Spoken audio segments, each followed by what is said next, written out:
अवधूत चिंतन शीघ्र देवदत्त श्री स्वामी समर्थ। नमस्कार, मी रोहिणी परत एकदा तुमच्यासाठी खूप महत्त्वाचा व्हिडिओ घेऊन आलेली आहे।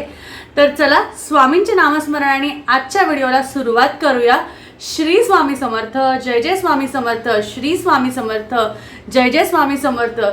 तर आजच्या व्हिडिओमध्ये स्पेशली मी तुम्हाला एक खूप महत्त्वाची गोष्ट सांगणार आहे। ती म्हणजे बघा, आपल्याला स्वामींच्या प्रकट दिनापर्यंत म्हणजे 23 मार्च पर्यंत आपल्या जर का मनात कुठली इच्छा असेल, इच्छा म्हणण्यापेक्षा आपल्याला स्वामींची सेवा करण्याची जर का इच्छा असेल, तर तुम्हाला स्वामींचा फक्त हा एक मंत्र याचा अनुष्ठान करायचं आहे। अनुष्ठान म्हणजे एकंदरीत अनुष्ठान, जेव्हा आपण एका मंत्राचं अनुष्ठान किंवा एखाद्या स्तोत्राचं अनुष्ठान करतो त्याला अनुष्ठान म्हटलं जातं, किंवा एखाद्या पोथीचं किंवा एखाद्या पुराणाचं किंवा एखाद्या ग्रंथाचं पठण करतो त्याला पारायण म्हटलं जातं। अनुष्ठान म्हणजे जेव्हा आपण एखादं मंत्र स्तोत्र त्याचं पठण करतो त्याला अनुष्ठान म्हटलं जातं। तर अनुष्ठान आपल्याला काय करायचं आहे, स्वामींचा बीज मंत्र, त्याचबरोबर स्वामींचा स्वतः आवडता, त्यांचा स्वतः आवडता असे त्यांचे बघा, म्हणजे बरेचसे जण सांगतात की हा त्यांचा आवडता मंत्र आहे, तो त्यांचा आवडता मंत्र आहे, हा प्रभावशाली मंत्र आहे। बघा, ज्या मंत्राने स्वामींचं नामस्मरण होतं, ज्या मंत्राने स्वामी स्वामी स्वामी फक्त एवढंच निघतं, तो मंत्र म्हणजेच बीज मंत्र, म्हणजे बघा तो मंत्र म्हणजेच प्रभावी मंत्र। पण त्याचबरोबर कसं असतं ना, आपण आपल्या स्वतःच्या शरीराला, आपल्या स्वतःच्या रूटीनमध्ये एक सवय लावून घ्यायची असते। त्यामुळे एक म्हणजे आपण म्हणतो ना, फोकस्ड म्हणून आपल्याला ती गोष्ट करायचीच आहे म्हणून ते लावायचं असतं। त्यासाठी तुमची मनातली एखादी इच्छा असेल, तुम्हाला स्वामींकडे काहीतरी विशेष सांगायचं असेल, विशेष मागायचं असेल, विशेष गोष्टीबद्दल बोलायचं असेल, तर त्यासाठी तुम्ही जर का स्वामींकडे स्मरण केलं किंवा त्यांना सांगितलं की मी असं असं हे 8 दिवस 7 दिवस करणार आहे, तर मला तुम्ही ते करण्यासाठी शक्ती द्या। त्यासाठी तुम्हाला जो मंत्र करायचा आहे, अनुष्ठान म्हणजे बघा, जेव्हा आपण एखाद्या गोष्टीचं अनुष्ठान करतो तर ते पारायणासारखंच आपल्याला त्यामध्ये संकल्प घ्यावा लागतो। संकल्प बघा, संकल्प घेताना सांगितलं आहे मी तुम्हाला की आपल्या हातावर फूल घ्यायचं आहे, अक्षता घ्यायची आहे, हळदी कुंकू अक्षता फुलं असं घेऊन त्यावर पाणी घ्यायचं आहे। तुमच्या एक पळीनी किंवा चमच्यानी तुम्ही पाणी घेऊ शकता आणि त्यानंतर तुम्हाला ते हातावर ओंजळीत असं ठेवायचं आहे आणि त्यानंतर दुसरा हात त्याच्या खाली ठेवायचा आहे। कधीच असा संकल्प करायचा नाही, नुसता संकल्प करायचा नाही, त्याच्या खाली दुसरा हात तुमचा पाहिजे, कारण ह्यालाच तुम्ही स्मरण पण करताय आणि स्वामींना किंवा कोणत्याही देवाचा संकल्प करताना तुम्हाला तो आधार हवा आहे हे तुम्हाला त्यांना सांगायचं आहे।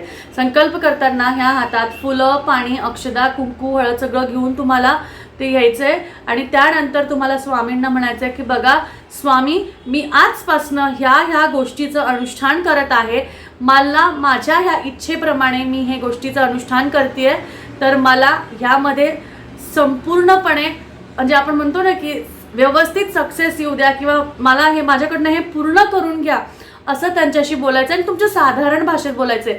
हे बघा, मी कधीच असं बोलत नाही, मी स्वतः तुम्हाला सांगते, मी कधीच आहे ना खूप अशी बोली किंवा अशी बनावटी भाषा बोलत नाही। मला जे जमतं, जे शब्दात येतं मी तसं बोलत असते।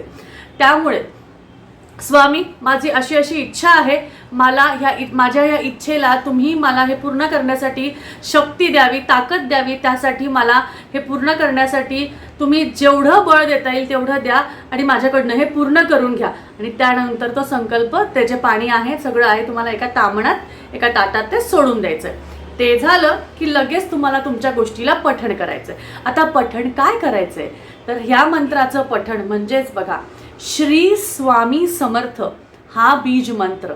आणि अजून एक आहे, लगेच व्हिडिओ स्किप करू नका की मी तो मंत्र सांगितला आणि झालं नाही। श्री स्वामी समर्थ ह्या मंत्राचा जप तर करायचाच आहे, झोपता उठता बसता खाता पिता कशाही पद्धतीने तो मंत्र जप करायचाच आहे। तुम्हाला सांगते, मी एक बेल लावून घेतली आहे माझ्या किचनच्या ओट्याच्या तिथेच, मला एक असं आपण म्हणतो ना पॉइंट आहे, तिथे मी तो लावून घेतलाय, मंत्राचं जे आहे असतं ते लावून घेतलंय। मी स्वयंपाक करत असताना श्री स्वामी समर्थ, त्याच्यामध्ये जे अनुराधा पौडवालचं बघा ते आहे ना, श्री स्वामी समर्थ जय जय स्वामी समर्थ, श्री स्वामी समर्थ जय जय स्वामी समर्थ, हे ना दिवसभर चालू असतं, दिवसभर. आणि मी जाता येताना मला काही डोक्यात असलं ना, मी लगेच नाही श्री स्वामी समर्थ जय जय स्वामी समर्थ म्हणतच राहते. आणि मला इतकं छान वाटतं, इतकं मस्त वाटतं ना, बोलता बोलता इतकं छान मी रमून जाते ना त्यामध्ये. ते तर तुम्हाला करायचंच आहे. त्याचबरोबर ह्या मंत्रानंतर श्री स्वामी समर्थ ह्या मंत्राबरोबर तारक मंत्र तुम्हाला दिवसातनं फक्त एकदा, बघा अनुष्ठान करतोय, अनुष्ठान करताना तुम्हाला कोणता तरी स्तोत्र मंत्र पठण करायचं आहे. त्यामुळे श्री स्वामी समर्थ हा दिवस रात्र कधी करा, त्याचा काही असं अनुष्ठान करत असेल त्याचं सुद्धा 11 माळीचं वगैरे. बघा आपलं जीवनातलं आयुष्यच इतकं गडबडून झालेलं आहे ना की 9 ते 5 9 ते 6 जॉब करून दिवसभरातली कामं करून आपण खूप दमून जातो की आपल्याकडनं त्या गोष्टी होत नाही. त्यामुळे 5 मिनिटं पण नाही लागत, तुम्हाला सांगते 5 मिनिटं पण नाही लागत, 3 ते 4 मिनिटाचा 3च मिनिटाचा तारक मंत्र आहे. एकदाच पठण करायचं. तुम्हाला वाटतंय एकदा पठण करा, तुम्हाला वाटतंय 11 वेळा पठण करा. अनुष्ठान तुमचा कसा आहे त्यानुसार. बघा 11 वेळा पठण केल्याने आणि 1 वेळा पठण केल्याने कसं होतं ना, एकदा पठण केलं ना तुम्ही मनातल्या भावापासून करता आणि हळूहळू मग ते 3दा 4दा 5दा झाल्यानंतर अरे यार कधी संपतंय कधी होतंय असं होतं. त्यापेक्षा एकदाच करा, मनोभावे करा, मनापासून करा आणि तुम्ही स्वामींकडे अर्पण, तुम्हाला स्वतःला अर्पण करा. स्वामी मी तुमच्याकडे, मला तुम्ही सर्वस्वी, तुम्ही मला तुमचं शिष्य मानून घ्या आणि त्यानुसार तुम्ही माझ्याकडनं ही गोष्ट करून घ्या. तर श्री स्वामी समर्थ ह्या मंत्राचा जप तुम्हाला दिवसभर कधीही कसाही स्वामींसमोर बसून कसाही करायचा आहे. पण अनुष्ठान करायचं आहे तुम्हाला तारक मंत्राचं अनुष्ठान करून स्वामी प्रकट दिनापर्यंत तुम्ही अनुष्ठान केला तर तुमचा तो त्या दिवशी तुम्हाला तो काढून, म्हणजे तुम्हाला तो त्याचं उद्यापन करायचं. उद्यापन तर या पद्धतीने तुम्ही जर का ह्या मंत्राचं अनुष्ठान केलं तर नक्कीच तुम्हाला खरंच खूप फायदे मिळतील. तर बघा आजच्या व्हिडिओला इथेच मी थांबवते आणि आजची झालेली सेवा स्वामीचरणी अर्पण करते. परत भेटूया अजून एका छानशा व्हिडिओबरोबर, अजून एका छानशा माहितीबरोबर. असेच आपले व्हिडिओज बघत राहा, चॅनलला सबस्क्राईब करा. परत भेटूया अजून एका छानशा व्हिडिओबरोबर. श्री स्वामी समर्थ.